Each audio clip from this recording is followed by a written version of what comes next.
Hi everyone, welcome back to the PlayBridge podcast. This is your host, Ruffin.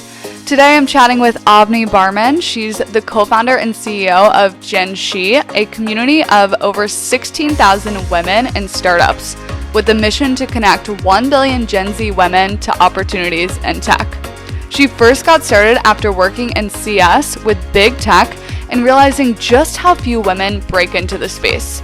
Avni started hosting make-athons, the first at Snapchat headquarters, which attracted women from across the country. Avni bootstrapped the business for several years and recently completed her first fundraise. P.S. She is currently hiring across marketing and engineering, so make sure to check out that opportunity to work with her and her amazing team. So excited to share, so let's get started. Hi, Avni. Welcome to the show. So excited to reconnect with you and have you on today. First, how's it going? Where are you calling in from? Good. I'm calling in from San Francisco. Super excited to be here and chat. Amazing. Jumping right into things. So at USC, you were accepted into the School of Arts, Technology, and Business Innovation. It's a super competitive program that accepts just 22 students per class. One, why did you choose that field of study? And what were your biggest learnings from that program? Yeah, wow, this is going so back. I haven't thought of this in a while. Um, but yeah, I think for me, I always wanted to be a founder. I think entrepreneurship was always something I thought about. I grew up in Silicon Valley around all of it, so it was something my friends' parents were talking about. We talked about that in high school. I definitely feel very privileged and grateful to have grown up in the area. So I was like, oh, this is definitely what I want to do. I like feel the energy already. I actually didn't even know if I wanted to go to college or I would apply to a bunch of colleges, but brainlessly, like I did not know what I wanted to do. I had no direction. I would randomly do it because I was in a college preparatory high school where they required you to apply to college. I was like, let me just do that. But I think honestly, I don't know if I would have even gone or would have at least been intentional about picking the school unless I had gone into the Ivan Young Academy. For me, that was the perfect path for me to go into all things I was interested at that time without being having to choose. And I think the focus of that program itself was on building companies, which was how I wanted to spend my time. Very different than most programs, which is why I was not super excited about being in college. So you launched GenShe, your company, during school. And to my understanding, it was a part of a college assignment at USC, Yes. part of a course. So what was the course? What was the assignment? And what kind of motivated you to launch GenShe? Yes. So a big reason why I also wanted to join this program was because for 4 years, most of the curriculum was building companies. And then your fourth year, they actually allocated, I think it's like 8 units or just like a lot of units. I don't remember the exact number to just go out and build um, a company that you wanted to continue working on after college that was some collection of all your learnings of all the previous businesses you had started in college.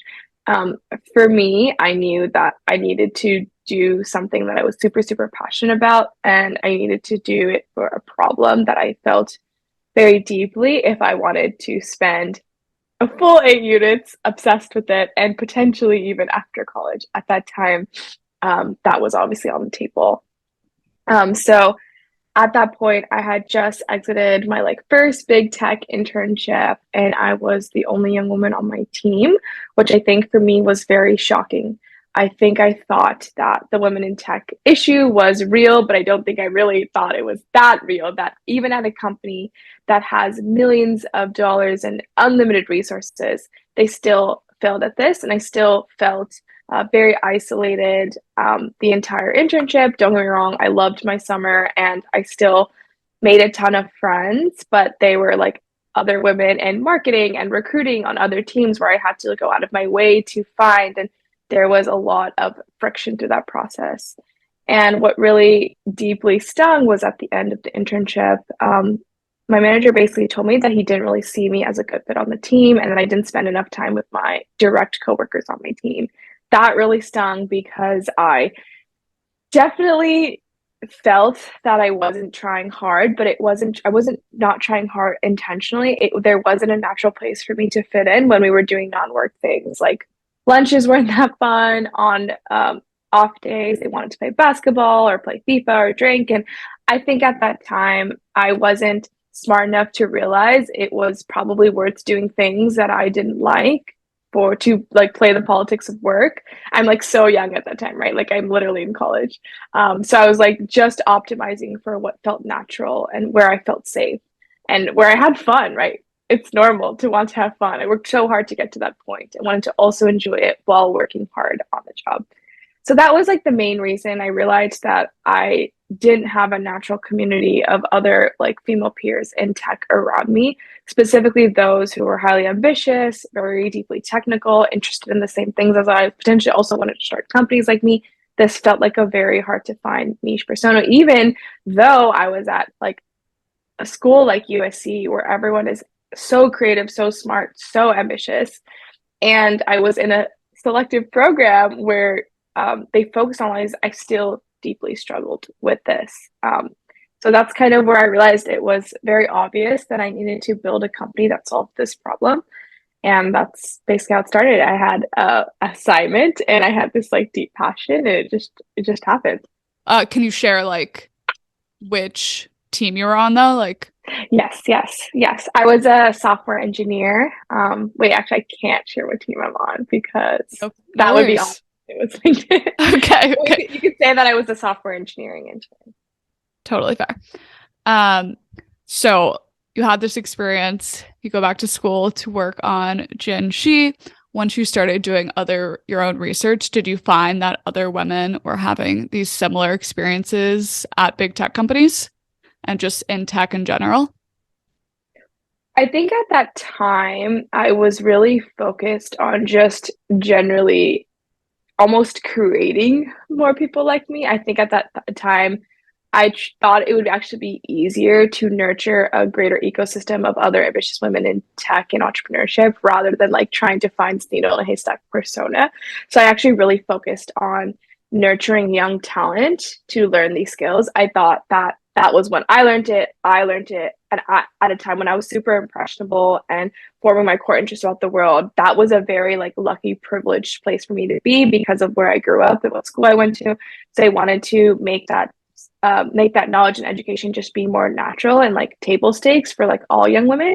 So I actually started off thinking about this problem, and I've thought about this problem in like a million different ways, which will probably along the course of the podcast will like talk about so many different angles to view this. But I think one of the big problems was that, and so I started by just bringing education through conferences that we called make-athons that would bring this to young women when they're forming their core interests in a way that was super fun and was delivered to them in like a way they wanted to engage with that material.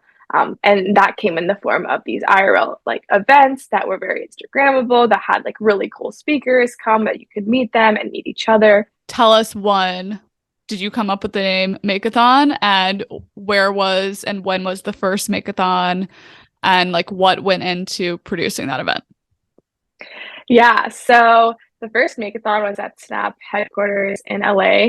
Obviously, at that time, I was at USC in LA, so that felt like the obvious best place to do it. So it felt very natural. Um, I don't want to take credit for the term Make-a-thon. I didn't coin it. I can't tell you where I got it from. I think it was just this moment where I realized that calling it a conference wouldn't be good enough because these young girls were building projects over the course of those 2 days. And I think a conference is more listening versus hands on. So it didn't feel accurate.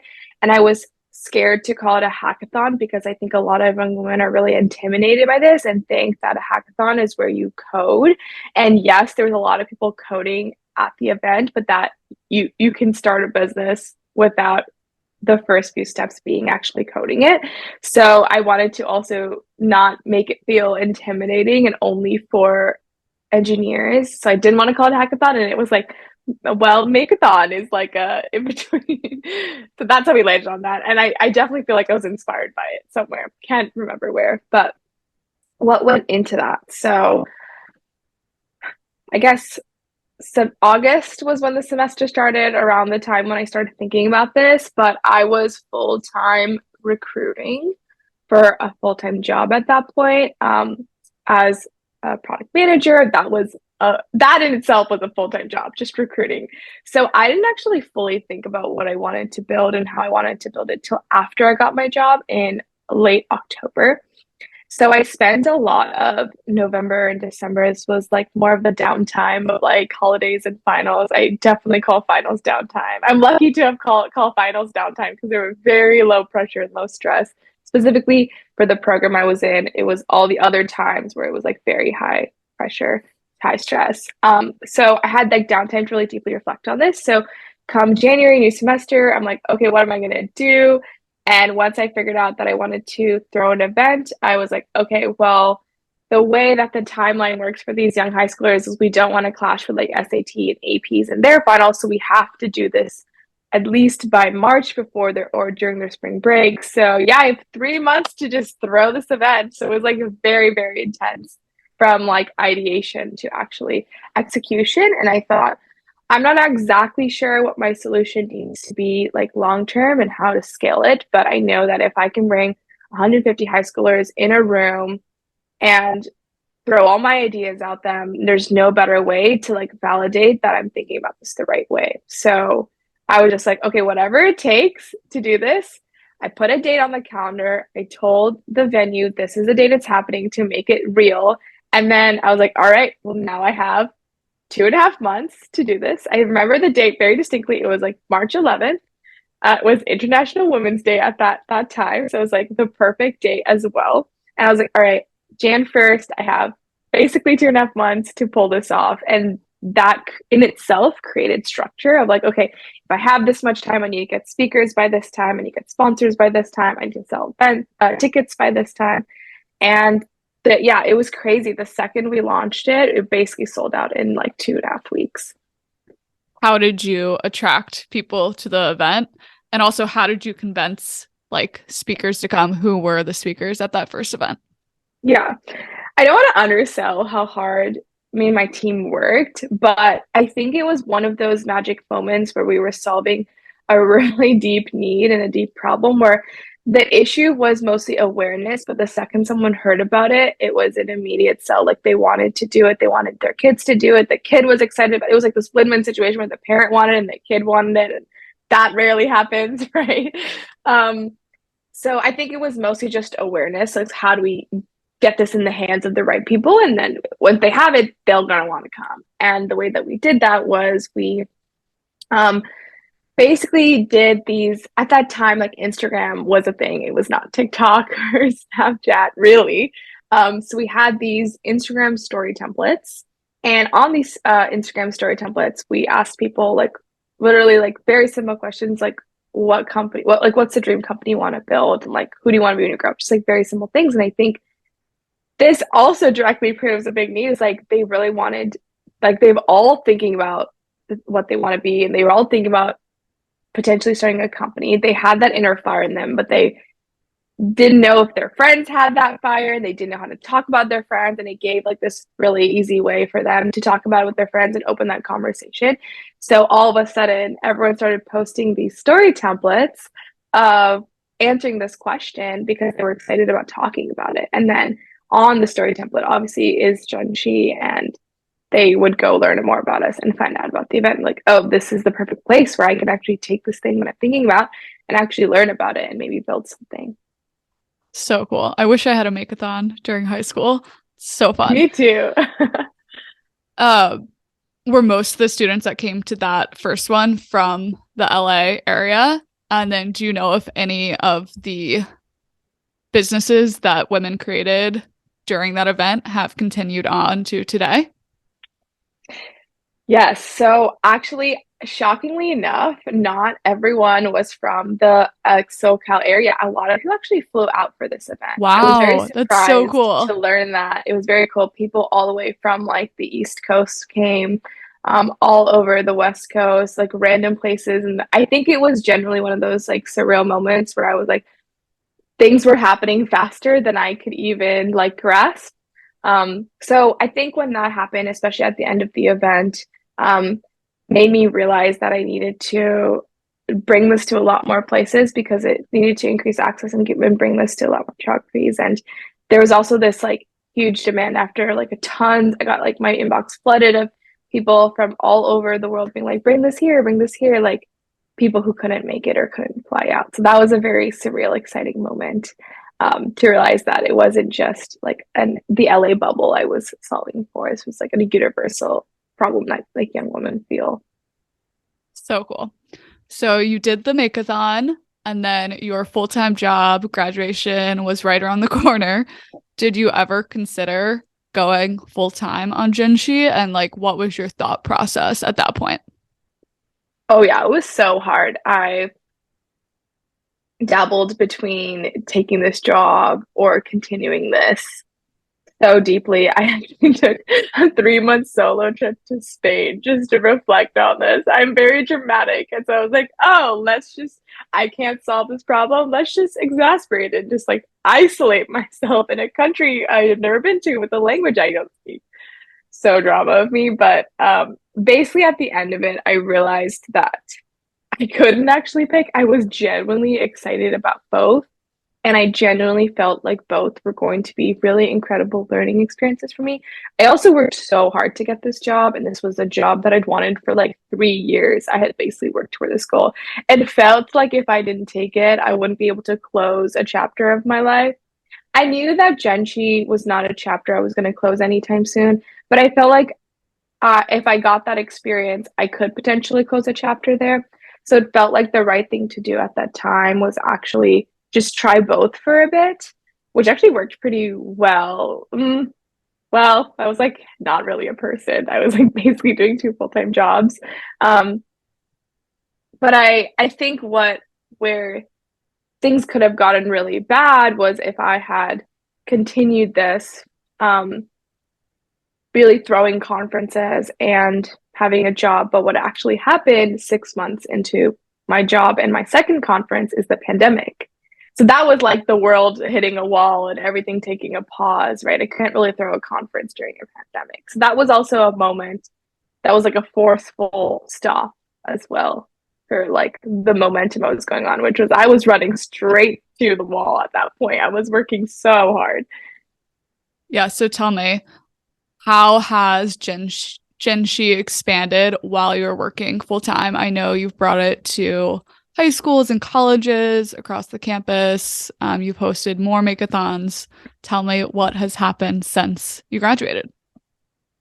Yeah, so during the pandemic, when me and the rest of the world were really figuring out what was going on and what were the next steps of ourselves in the world and our career, decided to actually host a virtual event. I didn't really want to lose momentum there, and I felt like it would be a unique, different challenge than hosting an IRL event. That was actually so different, so much to the point where I probably unclear if I will do that again. Like that was one of the hardest things I've done. You would think that an IRL would be harder. No, virtual is actually so much harder for so many other reasons that I'm not going to go on a tangent on. But through that process, we were able to open up like the event to anybody in the world, even people without financial means, even like geographically, there was like no limits. That was very exciting. We had 7,000 people come to this event, which was Wow. something that I couldn't even imagine that I could do at that time. So it was very validating for me that I was building something very meaningful for the world. And in order to keep this mission alive and going at all these places it touched, we launched our clubs program where anyone can actually start a GenShe chapter on their campus, high school and college.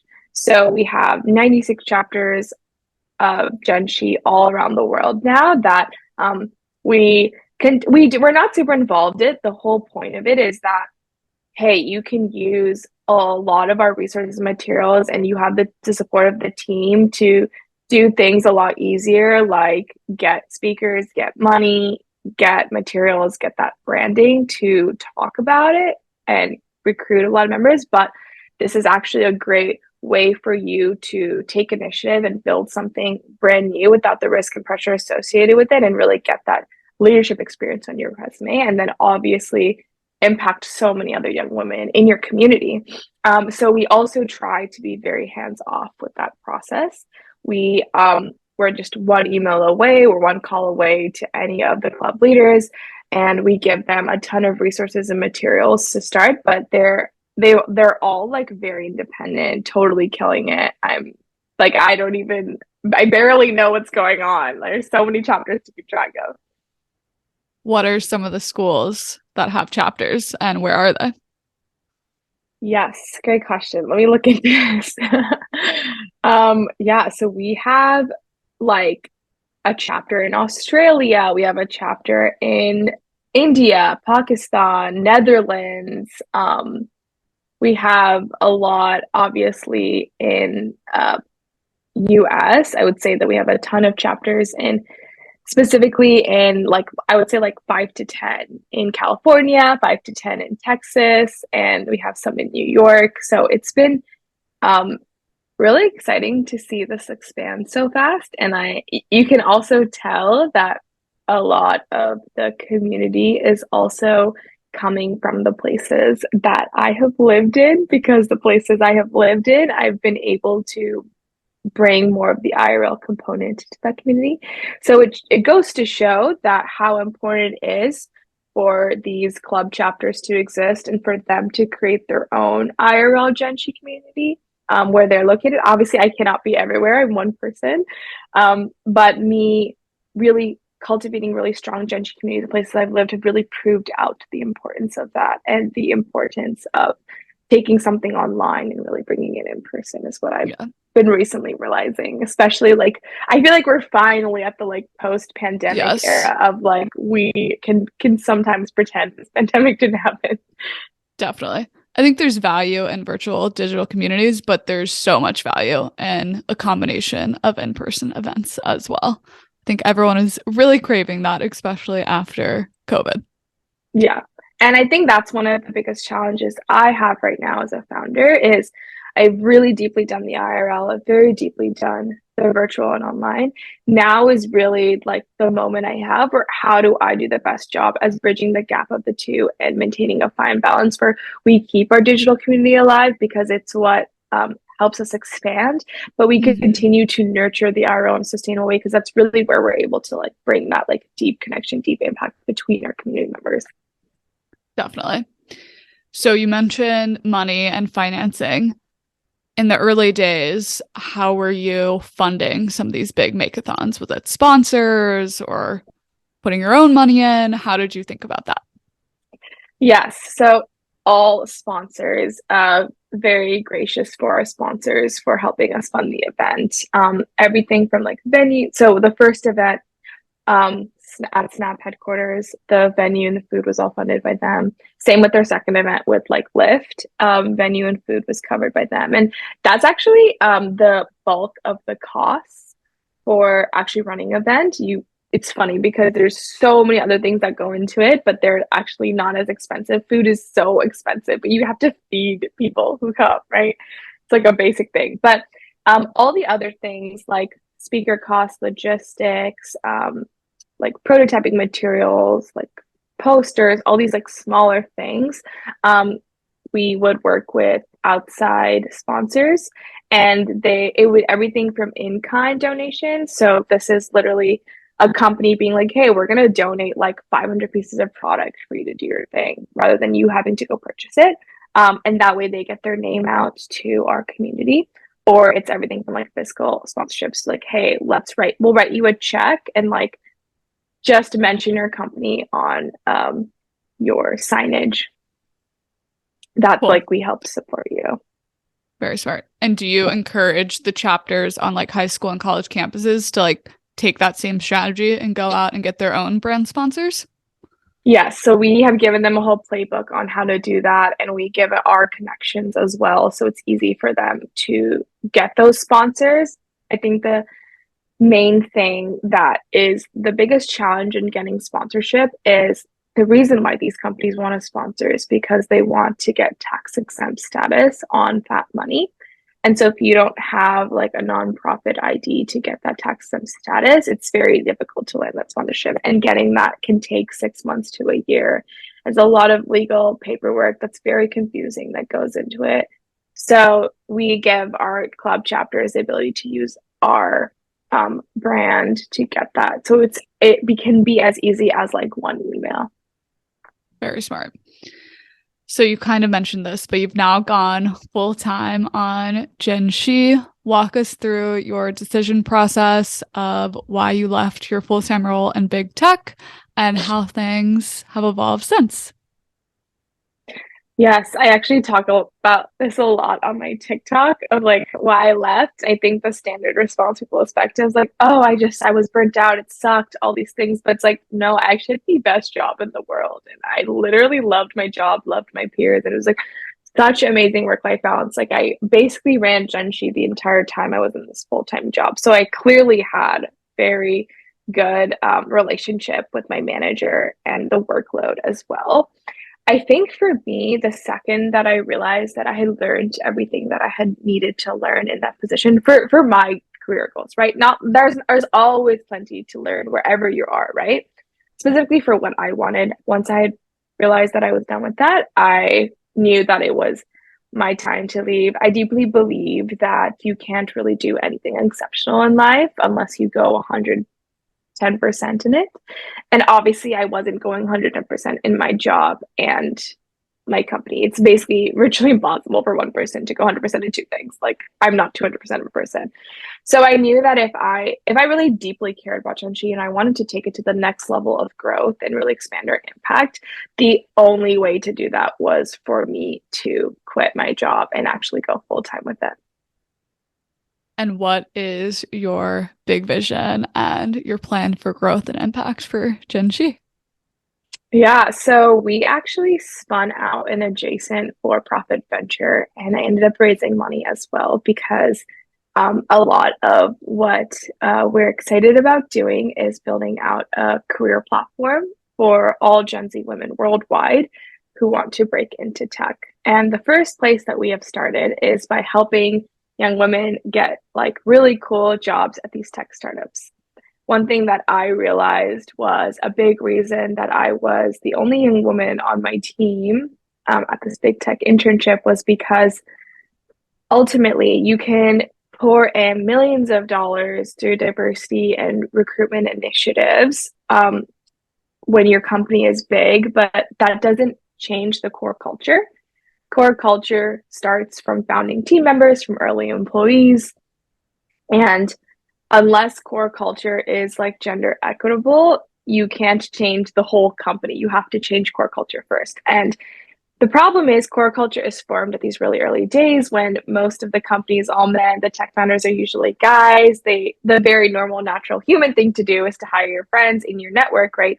Nothing against like their decisions to do that. I basically do that too for my company. I hire women, right? But the natural thing when like these big tech startups is like most of these people are guys, right? So I realized that one, we have to help them hire more female talent earlier in the process from day one if we want them when they become a big company to not have to deal with diversity as a high cost, probably unsolvable challenge at that time. But the main problem is it's not actually that we don't naturally exist in their immediate networks because that can be solved very easily with like someone making any intention to expanding outside of that. I think the main problem is like a young woman who is excited about joining that startup and has the skills to do the job will probably actually say no to that offer. Why? Because why would this young woman want to go join this like 10-person all male eng team? They're just not going to want to do that. And I personally wouldn't want to do that. In fact, I didn't do that because that's just not fun for anyone, right? And like human desire is to be around peers and people that are similar to you that you can like resonate with. So what we're doing at GenShe is we're helping young women make that hard decision because if they don't do it, the next woman can't join and the next woman from there can't join. And we will never actually end up reaching gender equity in tech. And we're saying, hey, if you accept this offer, we will give you access to a private community of other top female talent, mentorship, professional development, a bunch of things you do get at these bigger tech companies.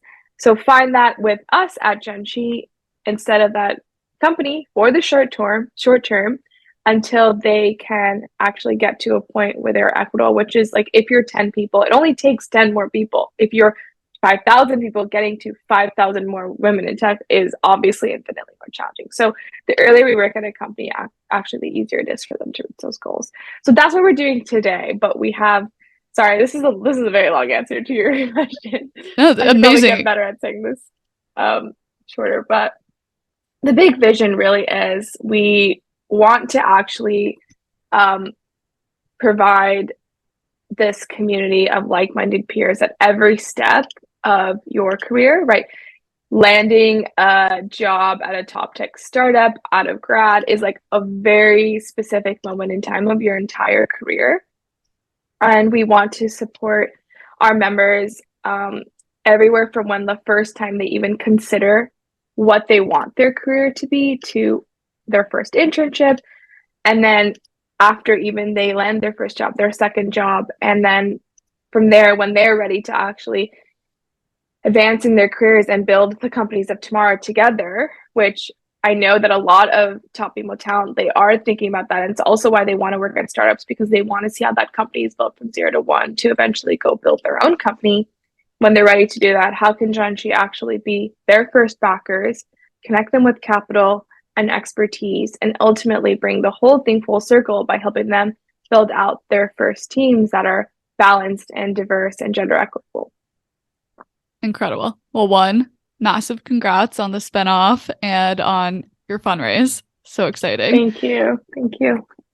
Can you share anything around your experience fundraising, how you targeted investors, how much you raised, what round of funding you raised? I raised a pre-seed of Congrats. thank you, mostly angels. We wanted like really awesome people on our cap table, especially people who were very mission aligned with what we're building, because I think what's different about most venture-backed companies is probably profit and scale is their first priority. But genuinely, I want people on our cap table who understand that actually impact is my first priority and profit and capital is my second priority. I do understand that with more profit and capital, I can make more impact. And so that's why I actually deeply believe that it's still in the VC's best interest to want to support this. The experience raising as a first-time female founder. Let's go into that one.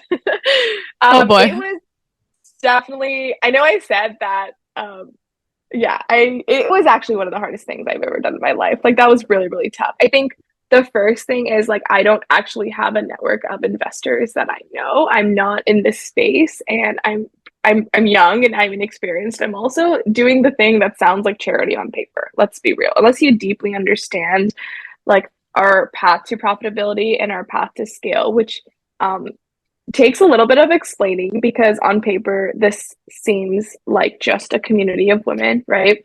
It is hard for people to see that up front. And most of the time, if you want to get an investor's attention, you need to have that like solid epic one-liner. They will literally trash your email.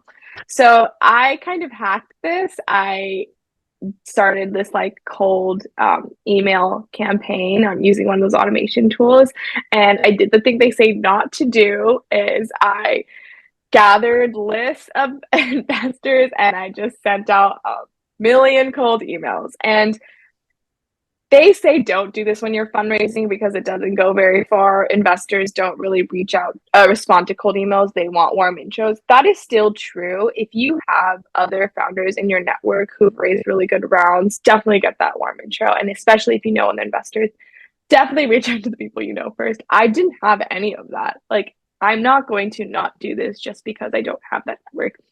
In retrospect, I probably should have spent more time networking and building those circles before I go and raise my first round. But at that moment, momentum was high. And in order to get to the next stage, we need money. So I was like, you know what? This is what makes sense for the company. I'm going to do it the hard way. And it worked. We had enough like metrics and we had a large enough community. And I think we had a mission that was exciting enough that we were able to actually get a bunch of attention through cold emails. And I was raising, not in the bull market, I was raising in the bear market, like before Thanksgiving. Like this is a couple of months ago. So that was also like really tough to go. Like, I think we had the right numbers and we had something exciting and different enough to like get the first call pretty easily. I think going from getting the call to actually writing the check was very difficult. There was a huge drop of it, and I know a big reason is because a lot of people were very hesitant to give up money like right before the recession, the crash of everything, which we're not going to go into that. It's a very depressing topic, but lucky to say we like somehow like made it through. I deeply believe in the law of large numbers, which is if you just reach out to enough people, if you try enough times, like you will get the outcome you need. So yeah, that's the short summary of how that happened. But it was very hard. I don't want to make it seem like that was a piece of cake. Yeah. I mean, crazy environment to fundraise, already extremely difficult to be a female founder fundraising, especially during this time. So massive, massive congrats. Thank you. Um, how many investors do you think you emailed initially? And then from there, like how many pitches and calls did Mm, you do? And how did you actually like weed down to finding and figuring out like who would actually be the right people to have on your cap table? great question. I think I emailed about a couple hundred. Yeah, it was a pretty big number. Definitely a couple hundred. I didn't like just email any investor. I still did my research to make sure that the investor was someone who matched whose thesis matched to like what we were building, and also someone who had some sort of interest in like women in tech and like closing the gender gap. So that basically narrowed down to a couple hundred because the reality is most people actually say they're interested in that, but do they what you are they really? Most are actually not. So then I had around, I would say like 40 to 50 calls. So I had a pretty good conversion rate, I would say. Like I would say I would say probably would not, like did not expect such a high conversion rate. Maybe I showed a really good cold email. I don't know. Well, that was going to be my next question. Yeah. What was in your email or any tips for cold Hmm. outreach and what you think was effective in your email? Yeah. I think I kept it really short, like two sentences, and very metric. Lot of metrics in those two sentences. So I really just talked about our numbers. I didn't try to convince them what I was building was cool or exciting. I was just like, this is the status of what we're at, and this is what we're building. Interested? Then we can chat. I'm raising. Basically, like that was the whole email. So I think those are like the two main things, right? I just said facts, like said things like you couldn't argue with, and I made it extremely small. And obviously, like subject line, I don't remember what it was at all, but I was also intentional about that. I can look at it maybe, but I think I basically just summarized the two sentences in a few words in the subject line. So, at the minimum, if they didn't read the email, they still pretty much got in the subject line where if they were interested, they would open the email. It wasn't that I was missing people who were interested who just didn't even open the email, which I think happens a lot with cold emails, is the subject line will be bad. And so someone who could have been interested actually ends up not opening that email. Yeah. Short and sweet to the point, very effective always. Yes. So now that you've closed this pre-seed round of funding, anything exciting coming up for the next year or, anything you want to plug and share for GenShe? Yes. I think one of the next big things that we want to tackle is just generally increasing the pool of female tech talent. I think the sad reality of this situation is we're realistically not going to reach scale with this current product of, matching talent with companies with just the amount of talent that exists in the world today. And so the next big thing that I want to do is actually increase the top of funnel of talent that exists. And so bridging the gap of actually educating young women. But lots to come here. I don't want to reveal too much, but really trying to be intentional about what that educational experience looks like to closing the gap of the skills you need to land these jobs, because I don't want it to feel redundant to school. School is not really built with a great experience in mind, and it's not really built to help you build like actual tangible industry skills. And I also really want to focus on, uniquely like what do women enjoy and like what do they need in their learning experience that maybe the world and like technology today maybe isn't super aligned with. I think one of the like biggest reasons why TikTok I think resonates so well and more with women is because the medium at which that information is delivered makes a lot of sense for how we intuitively like to receive information. Like I think women tend to gravitate towards things that are aesthetic, engaging in video, and also um, we're more creative in general. And I think that TikTok is like an amazing example to actually look at as a medium that is where you can learn but it's tailored to a way that maybe we want to very frictionless like learn. So that is like the most I will hint at what we are building next. Well, totally agree about TikTok. I think all the learnings on there are just so approachable and like easy to engage with. So also obviously a big fan. Well, very, very excited to see what you're up to over the next year or so and the future of GenShe. As we start to wrap things up, can you share a female founder, investor, or leader who inspires you and a little bit about why?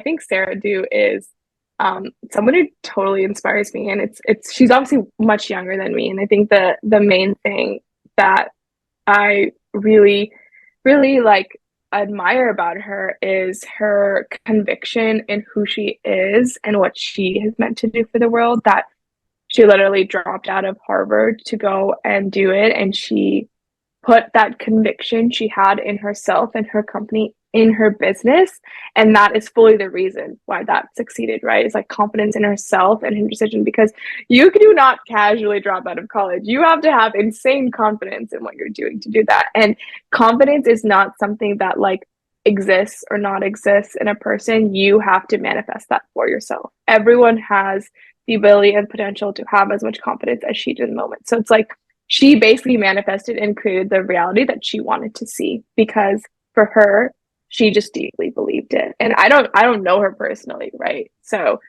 I'm not saying she felt this way, but it, to me, as someone who took 3 years to go take the plunge of something I knew I wanted to do my whole life, I really like respect and admire like her doing that so early in her career. And hey, it totally paid off. She's so brilliant and successful now, and I can't wait to see all the things she does in her career. Completely agree. I think that's something so interesting about her story, because I think back to my time in college and I was nowhere at a place of having that level of confidence to go out and create something on my own. It took me personally a little bit longer, and that's also totally okay. But her story is so amazing. And then finally, where can people find you? Where can people find GenShe? Yeah, so you can find me on TikTok at your tech girly, classic username. And you can find Generation She on Instagram or TikTok at gen.she, or you can find us on our website, generationshe.co, if you're interested in applying to our program or joining the community. All that information will be on our website. Amazing. And all of those links will be in the description of the podcast. Thank you so much for joining. It was so Thank fun you for to having see you. me. Yeah, no, it was so great to do this. I feel like I was able to reflect and think about a lot of things I do that I don't think about very often, which is ironic. Yes. Thank you so much for listening to this episode of the PlayBridge podcast. If you enjoyed the show, make sure to rate, review, and subscribe. And for more updates, make sure to follow us on social at Bridge Club. That's at BRYDGECLUB at Bridge Club on Instagram, TikTok, and YouTube.